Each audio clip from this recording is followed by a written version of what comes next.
So welcome to the 5 of you.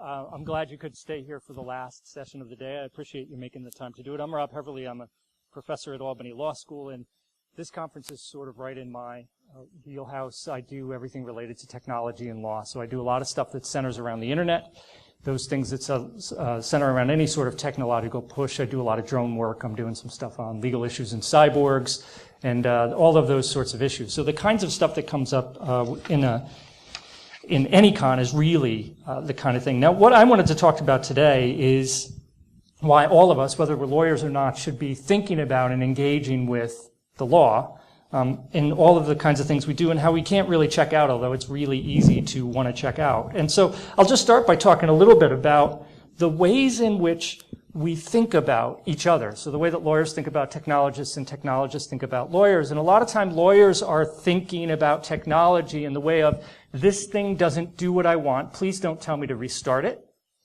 And they're maybe using Windows XP, maybe Windows 3.1.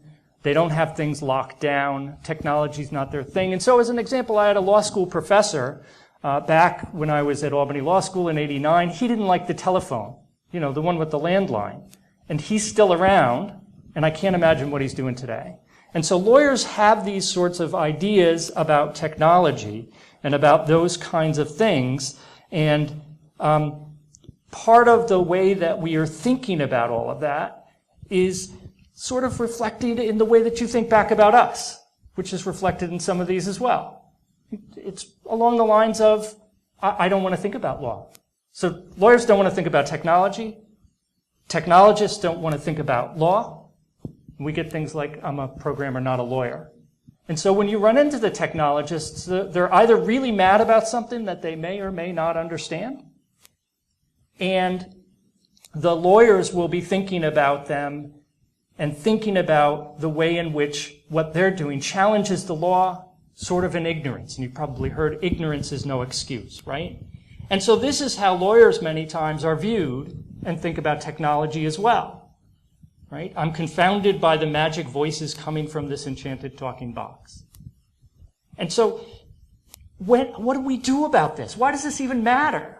Well, because what lawyers do affects technology, and what technologists do affect lawyers. And when we talk past each other, and when we don't listen to each other, by the way, this says electrical work should only be performed by licensed electrician in full compliance with all local and federal construction codes if said electrician is additionally an attorney duly qualified and admitted to the practice in the jurisdiction of the bulb changing, then under normal circumstances, one lawyer can change a light bulb, right? So this is how we're seen. You come to us and you say, this is the coolest thing ever. And the lawyer goes, you can't do that. You're not allowed to do that. Stop doing that.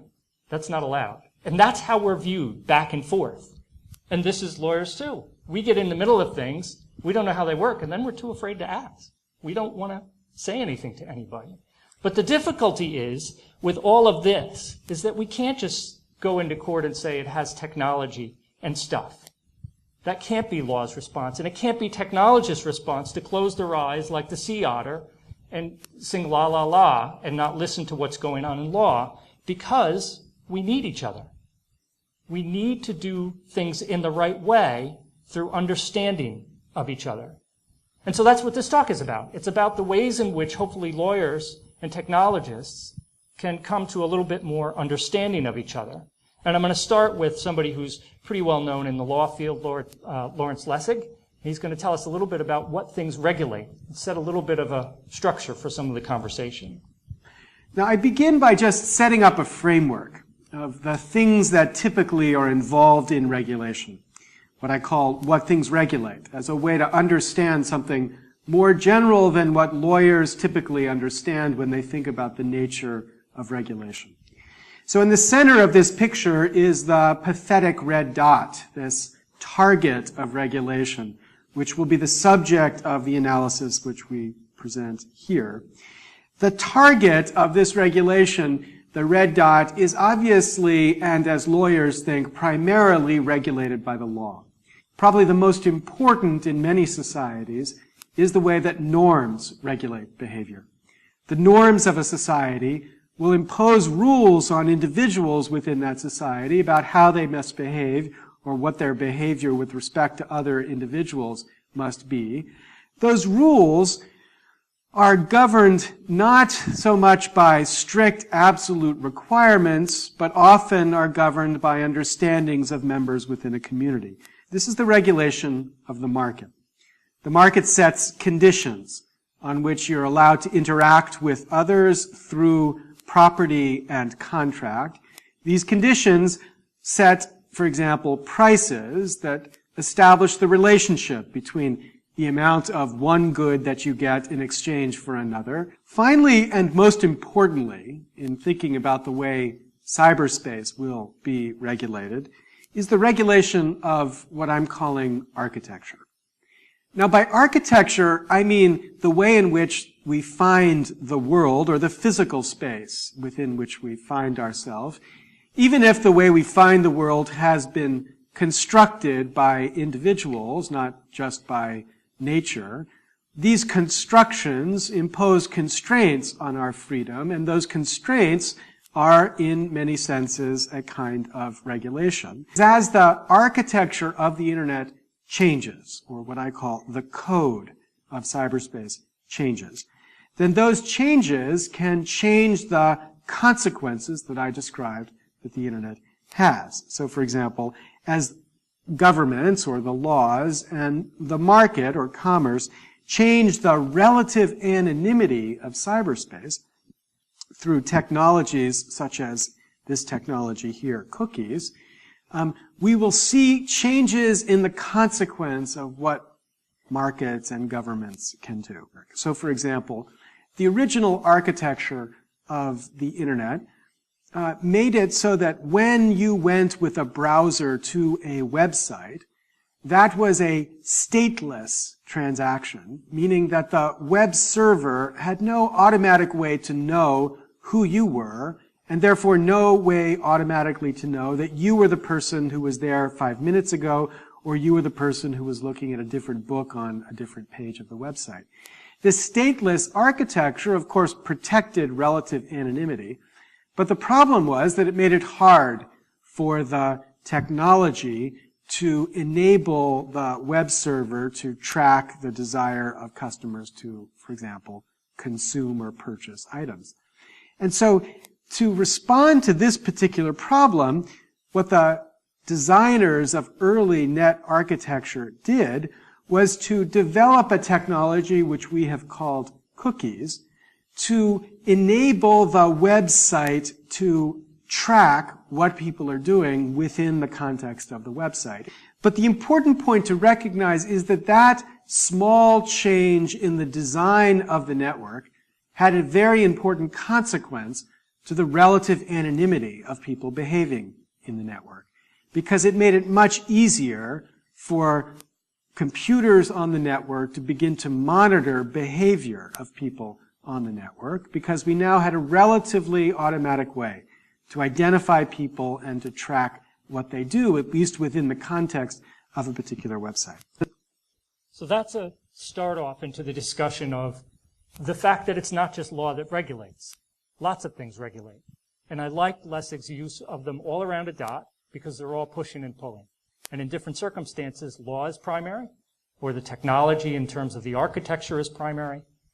Who gets to decide when it comes to law what it is that you can and can't do? Well, in our system, we have a two-part system. We live in a federal republic, which means we have a federal government that can do some things, and then everything that the federal government isn't entitled to do under the Constitution is left to the states. And then there's a little overlap area where there might be some shared authority based on some peculiarities in the way that the Constitution is written and dealing with issues of commerce and those kinds of things. Really, though, what we've seen throughout my lifetime and really throughout this and the latter part of the last century was an expansion in the federal government's role.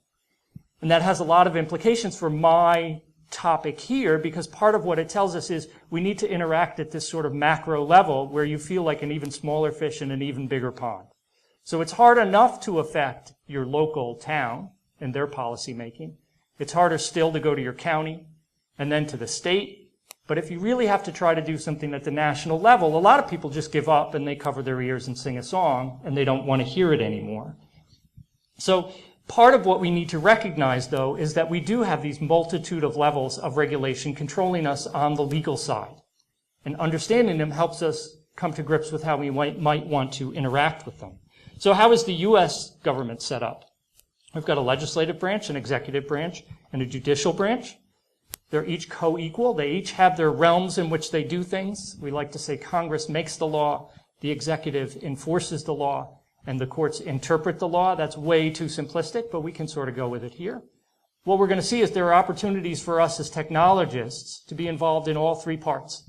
There's not a part of this that we need to stay out of for one reason or another. And it helps to work with the lawyers when you're working on these things. Now, if we take this kind of system, we've got the federal system. It's reflected there pretty much in the same type of picture. We've got the legislative branch and the executive branch and the judiciary there. That's mirrored at the state level. So for New York State, we've got the legislature, the executive, and the judiciary. Of course, we don't have a president in New York. We have a governor. I won't make any comments about that. We don't have a king, obviously.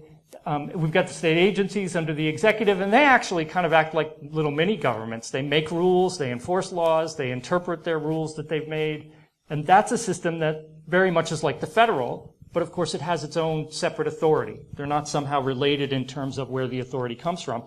New York City is a good example of a large local government, but you could have a small local government that might have some of these same kinds of authority. So now we've gone through a couple of different things, right? We're subject to federal control, we're subject to state control, we're subject to local controls. All of these are things that technologists might want to think about. But a different way to think about it is to think about the areas of law in which technology comes, or it comes into contact with. Some are just general. They're just the same laws that everybody else deals with. Others are technology-specific laws. You might have a law that's specifically written to deal with a particular piece of technology.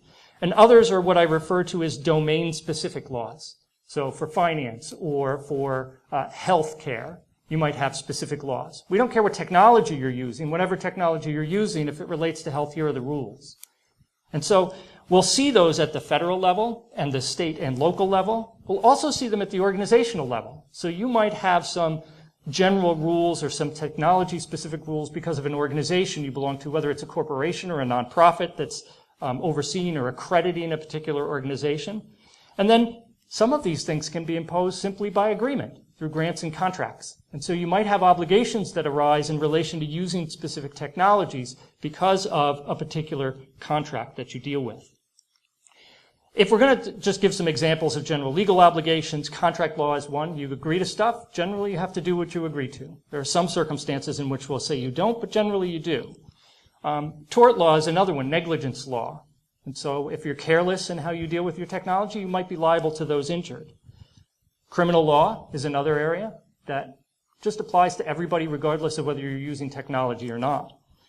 And then consumer protection law, many times will come up as well. Again, this isn't an exclusive list, it's just a few. What other ones do we have technology specific? Well, the big topic these days is breach notification laws. If your organization is breached and you need to tell people that have had their information taken or stolen, that can be at the state level and the federal level. Destruction of data, depending on the realm that you're in, might be an area that's there as well. The NIST cybersecurity framework, which actually isn't really regulatory, but is sort of guidelines of a way, not really rules, they're more like guidelines. What about specific domain-specific laws, HIPAA? Anybody who does anything related to healthcare knows about the HIPAA rules. If you've ever gone into a doctor's office and they've made you sign that form that says they gave you their HIPAA rules when they haven't given you their HIPAA rules, but you just sign it because nobody wants to read the HIPAA rules and you have to sign it to get treated for whatever is ailing you. Another one is the New York State Department of Financial Services regulations that they have now in relation to cybersecurity. There's the payment card industry data security standards. So again, not coming from a government, but coming from an organization that does those things. The Food and Drug Administration has rules for maintaining technology that's implanted in bodies. So if you have some cyborg tech in you, there are rules about its maintenance. And then there are standards for electricity enterprises. So now what we've done is we've laid out a big framework, all of these things, and it can seem very overwhelming. A lot of technologists, again, just are like, I don't want to have anything to do with this. I don't care about this. I'm going to go on doing what it is that I want to do. But hopefully we're getting you into where you can see it is, you can deal with it. It's all right. And it's important that we look at it that way and we sort of bring it in. So how are laws made? There we go. That's how laws are made. Every time I look at that, I'm like, what the heck is that? And then I go always back to this.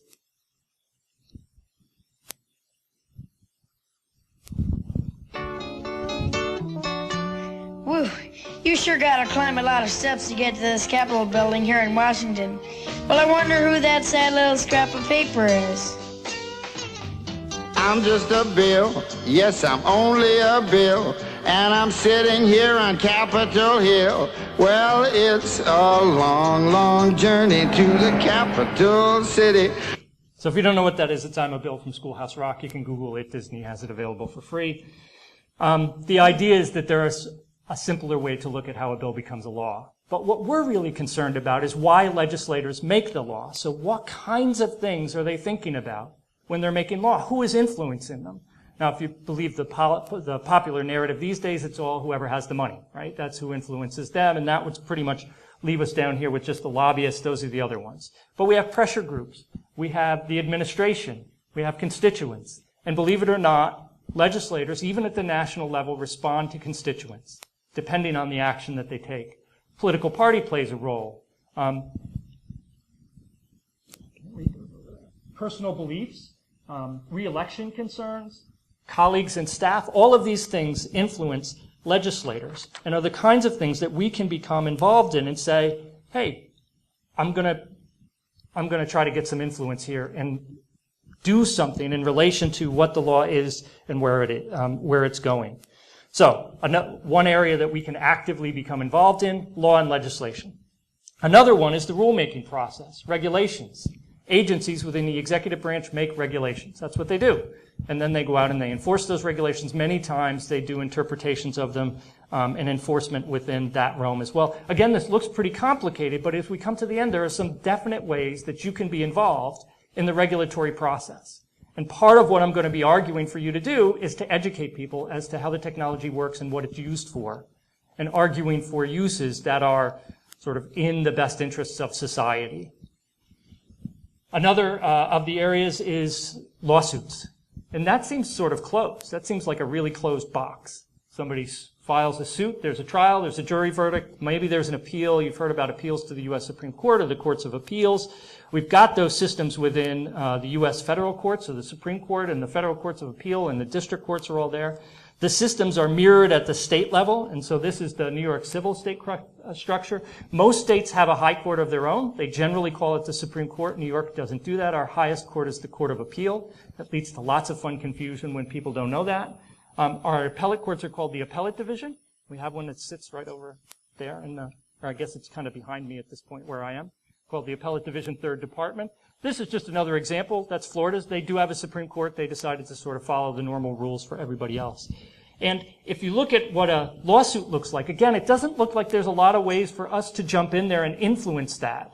And so it's a really good opportunity for us to just wander away and not pay any attention to what's going on. And it's exactly the opposite of what I want to have happen. Now, in all of this as well, the thing that technologists that I've worked with the most have expressed to me is they want an answer. Please, lawyer, give me an answer to life, the universe, and everything. And that's generally what somebody, when they come to a lawyer, wants. They want advice and an answer to a particular question. And so they'll say, sort of, keep calm and tell me an answer. And my response is no. Many times I can't give you clear answers. It's the nature of law. And so legal analysis is very much case by case, and there's a lot of uncertainty in it. There's a lot more uncertainty than people would lead you to believe. So as when I go and talk to lawyers about talking to technologists, and lawyers get frustrated with the terminology and all the acronyms and the shared understandings that aren't actually there when they're having the conversation, technologists get mad that lawyers won't give answers. But that's what legal answers are, especially to hypotheticals. I don't like hypotheticals. Give me a real situation where you can't nudge a fact one way or the other. That's what I do as a law professor. That's how I train the law students, by changing one fact and then suddenly their entire answer changes. So we don't like those. So why does all of this matter? Why should we care about any of this when we're thinking about whether I'm trying to get you to do something that maybe you don't really want to do. You want to go and do the stuff that you want to do. Why should I try to drag you into the public sphere and dealing with law? Well, because if not, then this happens. Hey everybody, welcome to the Daily Show. My name is John Stewart. Coming up on today's program, oh, we got a fine show for you tonight. Yes, oh, I am delighted to. Thank you, right down here. Today's show is a good one. Shawn Wayans. Shawn Wayans will be joining us. We're very excited about that. But I want to talk to you about this exciting thing I've discovered. I want to talk to you tonight about the internet. I'm going out on a limb here. I'm going to stand up and be one of the first guys to say it. I think this is a keeper. I think this thing is here to say, right now, two key internet-related issues are making the rounds in Washington, D.C. One involves the Net Neutrality Act, which would allow larger, more powerful corporations higher speed access to customers, establishing a two-tiered hierarchy amongst, you know what, it's awfully complicated. Why don't I let an expert, say the head of the Senate Commerce Committee, which regulates e-commerce, explain. The internet is not something that you just dump something on. It's not a big truck. It's a series of tubes.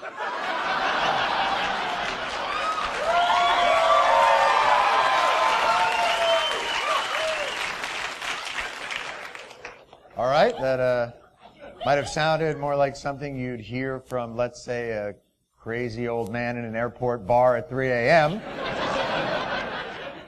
Then the chairman of the Senate Commerce Committee, I'm sorry, sir, I don't quite think I understand your dump truck tube symposium. Do you have something a little more practical for me? And if you don't understand, those tubes can be filled, and if they're filled, when you put your message in, it gets in line, it's going to be delayed by anyone that puts into that tube enormous amounts of material, enormous amounts of material. Well, there you have it, folks. There's apparently an enormous amount of material clogging Ted Stevens' tubes. Now, perhaps a little fiber optic cable might be the answer.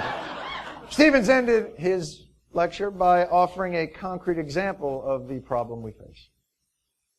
10 movies streaming across that internet, and what happens to your own personal internet? I just the other day got internet was sent by my staff at 10 o'clock in the morning on Friday. I got it yesterday. Why? I'll tell you why. 'Cause the creek run dry is what happened. And there's Comanches in the past and the women in the internet. Actually, why didn't Senator Stevens get it until yesterday? Well, this is just a little bit of a guess here, but maybe it's because you don't seem to know jack about computers or the internet. And that's what we want to stop. We want to stop legislators who are in charge of committees that regulate the technology from regulating from a position of ignorance. And the only way we can do that is if we engage with them, if we do the things that I'm asking you to do. And so what is it that you do? Well, some things that have been done included stopping SOPA and PIPA, two horrible, horrible laws. I'm sort of overstating there, but they would have done some real damage to the way in which the internet functions. The internet would be different. It would still be here, but it would have been different if those laws had passed. And part of that was a blackout on the internet, which got a lot of people engaged in what the issues were because their websites that were their favorite websites went black and they couldn't use them. And then they understood what was happening. And then they reached out to Congress members and senators in relation to those laws, and those laws did stop. What else can you do? You can educate the public and take direct action. So this is Aaron Swartz.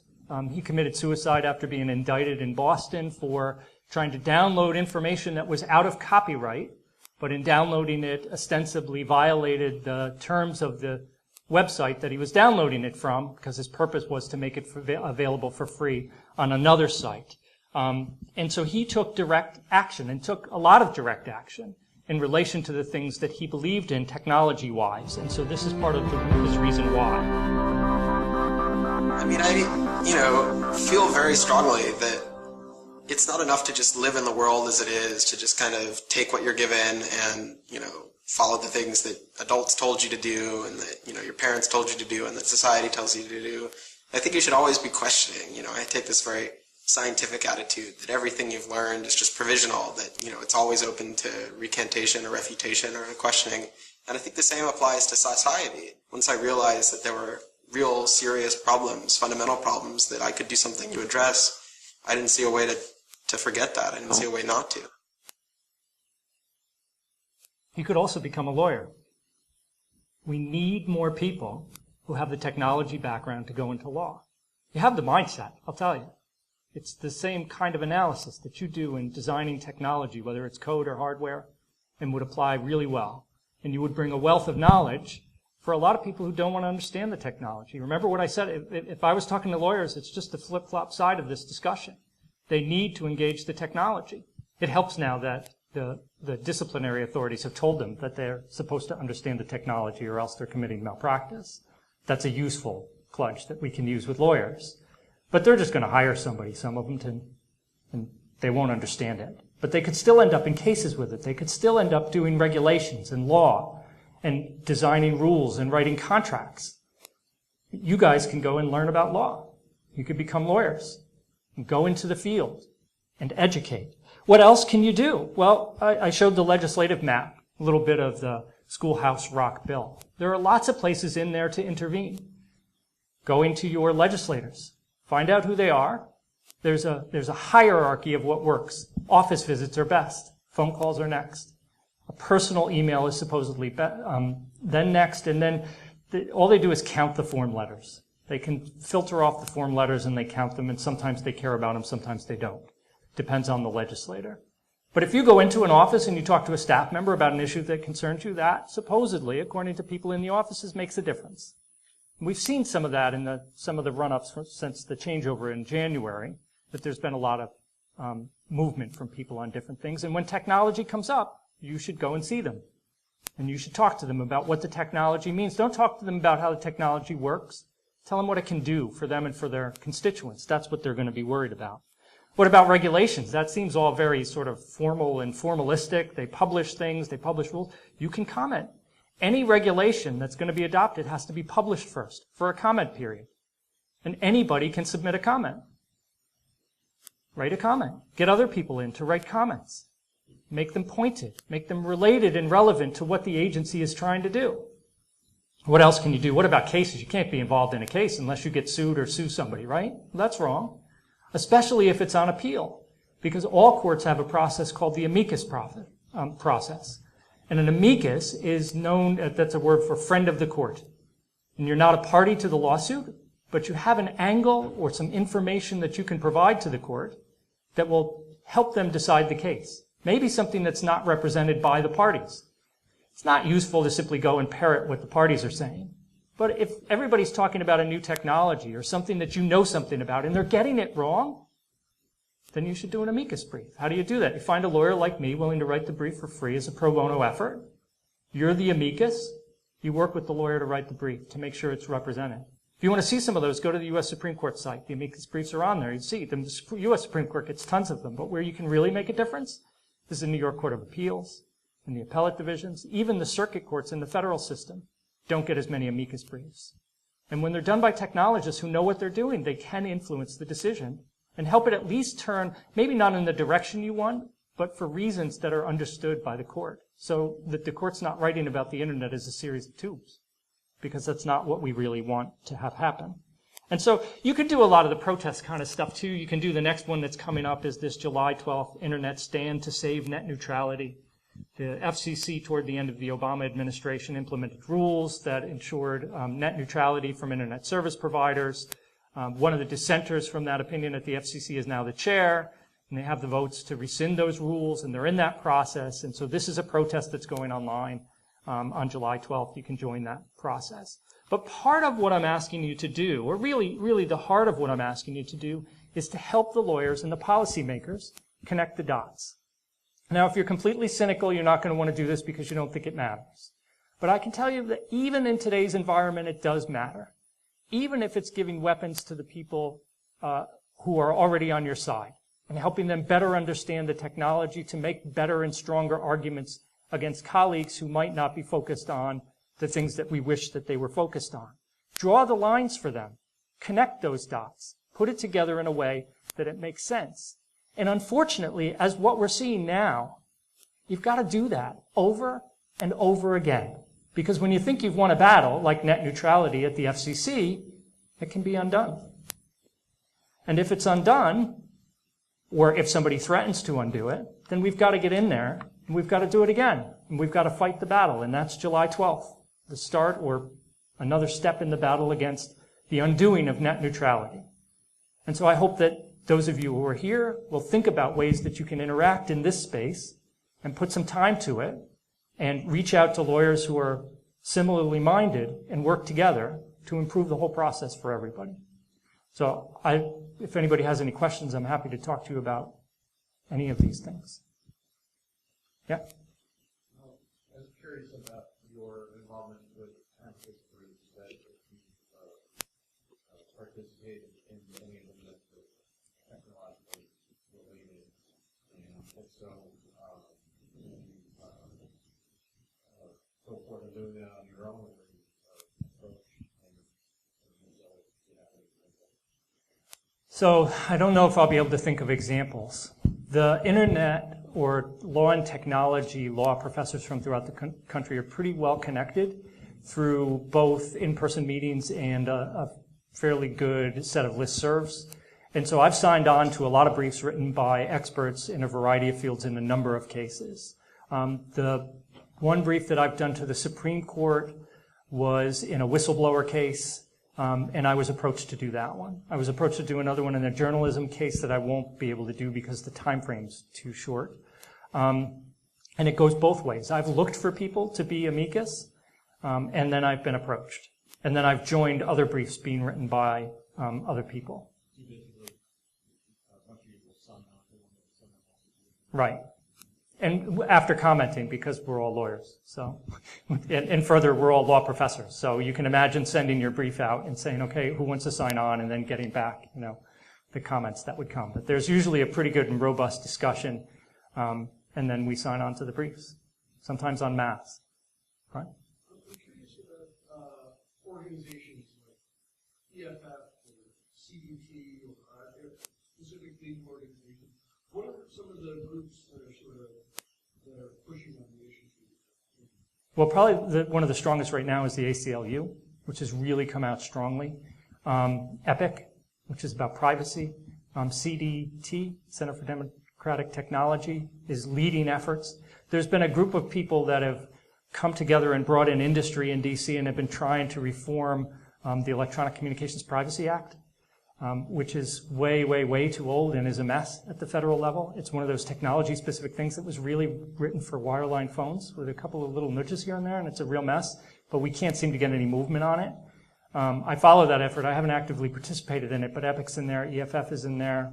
And then there are the centers. Stanford has a center on internet. You're affiliated with that one, right? So what's the name? Okay, so the Center for Internet Society. Harvard has the Berkman Center. Yale has the Information Society Project. There are other places that you can reach out to find people who are similarly minded. I mean, part of the difficulty with some of the larger groups is it's hard, for example, in EFF to get in and actually do volunteer work. ACLU, same thing. Even as an attorney, I don't get a lot of chances through them to do, say, amicus briefs or representation of parties because they're large. And so they have lots of people who that's what they'd love to do.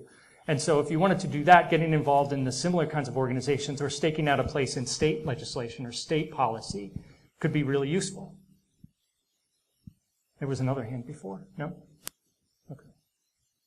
Well, great. Well, thanks for staying until the very end with, like I said, no food or drinks promised after. So I hope you'll all have a great time and enjoy the program again tomorrow.